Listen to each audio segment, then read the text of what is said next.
रावण दुनिया में इस नाम का दूसरा कोई व्यक्ति नहीं है।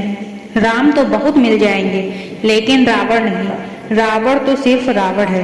राजाधिराज लंकाधिपति महाराज रावण को दशानन भी कहते हैं।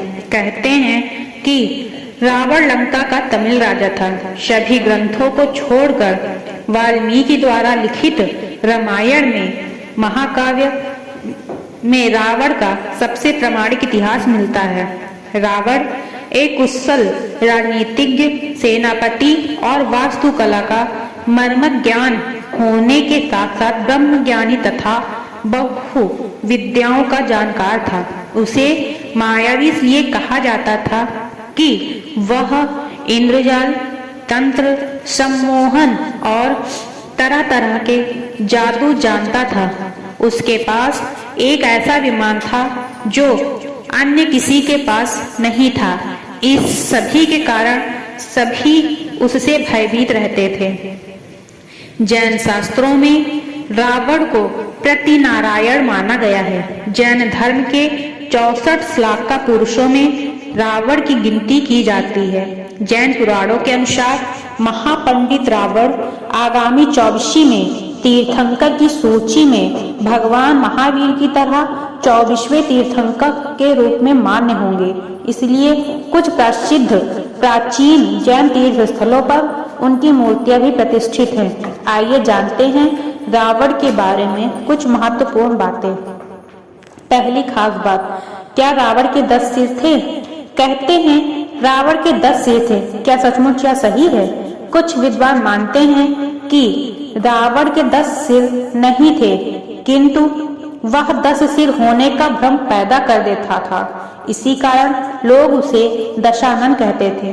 कुछ विद्वान के अनुसार रावण 6 दर्शन और चारों वेद का ज्ञाता था, इसलिए उसे 10 कंठी भी कहा जाता था। 10 कंठी कहे जाने के कारण प्रचलन में उसके 10 सिर मान लिए गए। जैन शास्त्रों में उल्लेख है कि रावण के गले में बड़ी बड़ी गोलाकार 9 मड़ियां होती थी। उक्त 9 मड़ियों में उसका सर दिखाई देता था, जिसके कारण उसके 10 सिर होने का भ्रम होता था। हालांकि ज्यादातर विद्वान और पुराणों के अनुसार यह बात सही है कि रावण एक मायावी व्यक्ति था, जो अपनी माया के द्वारा 10 सिर होने का भ्रम पैदा कर सकता था। उसकी मायावी शक्ति और जादू के चर्चे जग प्रसिद्ध थे। रावण के 10 सिर होने की चर्चा रामचरितमानस में आती है।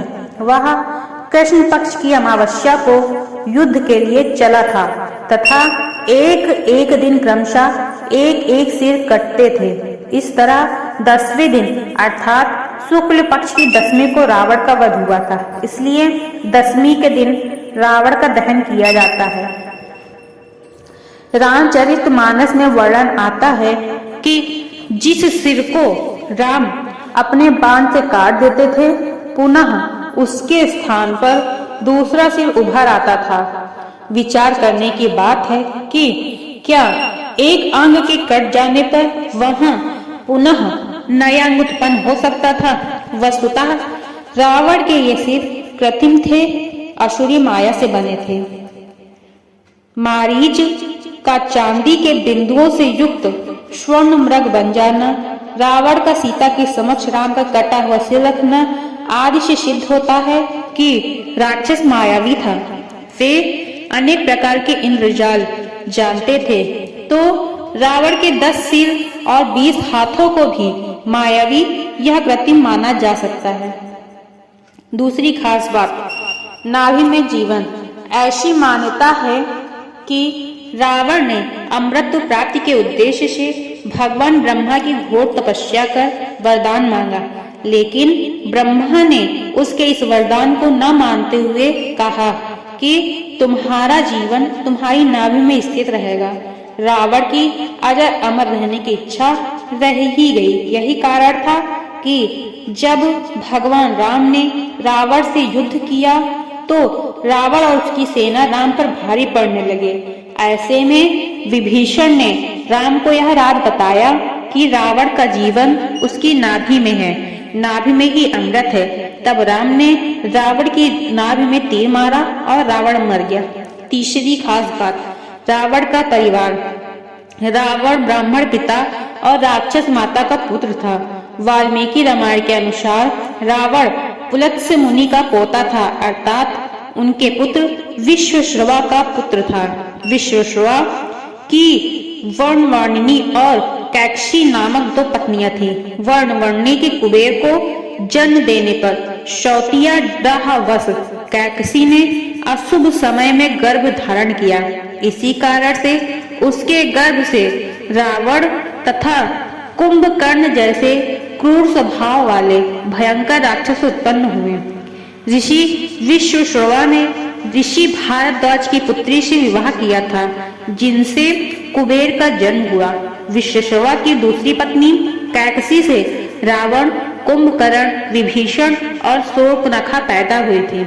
लक्ष्मण ने शूर्पणखा की नाक काट दी थी। रावण का विवाह।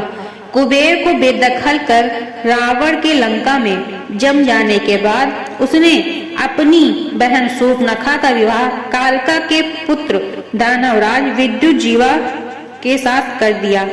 उसने स्वयं दिति के पुत्र मय की कन्या मंदोदरी से विवाह किया, जो हेमा नामक अप्सरा के गर्भ से उत्पन्न हुई थी। माना जाता है कि मंदोदरी राजस्थान के जोधपुर के निकट मंडोर की थी। विरोचन कुमार बलि की पुत्री वज्रज्वाला से कुंभकर्ण का और गंधर्वराज महात्मा शैलुष की कन्या शर्मा से विभीषण का विवाह हुआ। कुछ समय पश्चात मंदोदरी ने मेघनाथ को जन्म दिया, जो इंद्र को परास्त कर संसार में इंद्रजीत के नाम से प्रसिद्ध हुआ।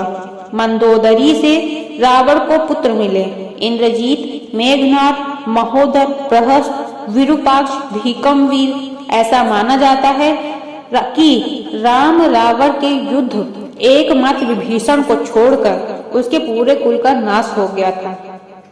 चौथी खास बात, रावण का राज्य विस्तार। रावण ने शुंबा और बाली द्वीप को जीतकर अपने शासन का विस्तार करते हुए अंगद्वीप, मलय द्वीप, वराह द्वीप, शंख द्वीप, कुश द्वीप, यव द्वीप और आंध्रालय पर विजय प्राप्त की थी। इसके बाद रावण ने लंका को अपना लक्ष्य बनाया। लंका पर कुबेर का राज्य था। आज के युग के अनुसार रावण का राज्य विस्तार इंडोनेशिया, मलेशिया, बर्मा, दक्षिण भारत के कुछ राज्य और श्रीलंका पर था। दरअसल माली, शुमाली और माल्यवान नामक 3 दैत्यों द्वारा त्रिकूट सुबेल पर्वत पर बसाई लंकापुरी को देवों और यक्षों ने जीतकर कुबेर को लंकापति बना लिया था। रावण की माता कैकसी सुमाली की पुत्री थी।